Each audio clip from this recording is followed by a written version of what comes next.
How's it going, guys? It's Brappy Gaming here, and I have some gameplay in the background I want you guys to watch. It is me in the FV4202 and my Wyvern. What I want to talk about is the British OP at this point? Because you'll see through the gameplay that I steamrolled the Germans. In every single one of these games, we dominated. It wasn't like close, it wasn't fair, we just dominated them. I mean, not just the 40202. I thought it was just the FV. Okay, I thought it was this V fighting vehicle. I thought was just like, okay, this is a little OP tank. I understand that. But look how much damage my round is doing to every one of these tigers, and I'm bouncing so many rounds. And then I tried the Centurion Mark III out, which is a 6.3 tank, and I wrecked just as much. It wasn't even fair. Like I was just annihilated. Like I bounced 3 rounds right there and finished off another tank. Like I mean, I was just tearing through tanks. I mean, this round with the stabilizer and the armor and everything, I'm just ripping through tanks. And with the Centurion, I was doing the exact same thing. Like, I mean, I'm killing tigers, no problem. Killing panthers, no problem. Tiger 2 is no problem. It's this tank is crazy. And I think one of the what's a really big problem right now in Warthunder is that the British and the Americans are steamrolling. I mean, steamrolling every nation. Now, and you don't have to believe me. You don't have to be like, oh, yeah, whatever. But I'm telling you guys right now, Britain and America are just steamrolling because the British will never face the Americans right now. For right now, they'll never face the Americans because that's how it's set up. I mean, I'm ripping through Panthers, no problem. I'm at the same BR. Like what? Like, no, it shouldn't be a problem. I mean, it just blows my mind. Look how much does that shrapnel damage. But, I mean, it just... Every game, I have my FV4202 and then my Wyvern. Like, I have 16 missiles. Boom, dead. He's done for. And then I'm just flying around. And then this match was the crazy one. I had like 4 or 5 kills in this match. But it means it's just I gotta get better at my planes. But I mean, I'm just wrecking every tank I see. I mean, you have no problem penning any tank. And then once you get to 7.0, now 6.7, they're a little bit weaker. Yes, I will admit that because all you have is the Carnarvon and the Tortoise. Even though the Carnarvon and Tortoise are great tanks, that I don't think they compete with other tanks.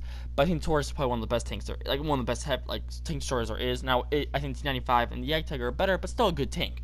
Now once you get to 7.0, you have the Victors, you have this Centurion Mark 10, you have the Conway.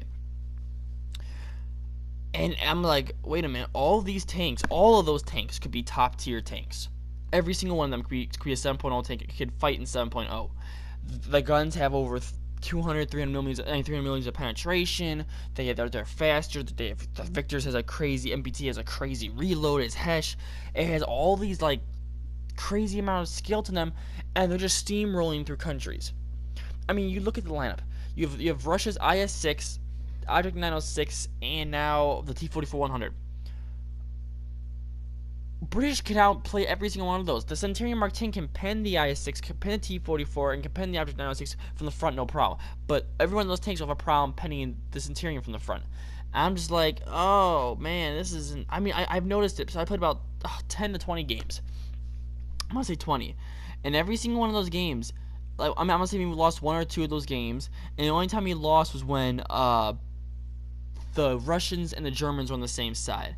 That's the only time we ever really lost. But besides that, we steamrolled through everybody. I mean, I'm just picking these tanks apart. And with all the shrapnel now, I just one shot every single one of these tigers almost every single time. These poor tigers are just getting annihilated. It blows my mind. It just blows my mind what they're doing with this. I mean, you look at it, you have the M60s, you have the M103, the T95, you have the M60A2 with Chieftains and Conquerors against T-35s, which are great tanks, but they can't compete with the British Americans. Every single British tank, from this tank to Centurion to Carnarvon to the next Centurion, the Victors, and I believe I'm not sure about the Conway, but I know the Conqueror and the Chieftain all have stabilizers. A lot of tanks don't have stabilizers at this tier. Almost no tanks have stabilizers at this tier. You are the only tank that has a stabilizer. And that right there puts you ahead. You have a high penning round. You have decent armor. You have okay mobility. Now your reverse speed is trash, yes. But then you have this stabilizer which wins you fights all the time. I can't tell you times a Panther has rolled up on me and I have won because of my stabilizer. And it's not like, oh, I'm crippled any other way. My ammo is great. My gun is great. My armor is great. I don't know what they're thinking. You guys tell me in the comments down below what they should do to to not counter, but equal it out some more, because Germany and Russia are getting steamrolled like no tomorrow, and poor Germany is always getting blasted. But I hope you guys enjoy this video. I know it's kind of a rant, but I've noticed it myself. As always, I love you guys. Subscribe, and I'll talk to you guys soon. Peace.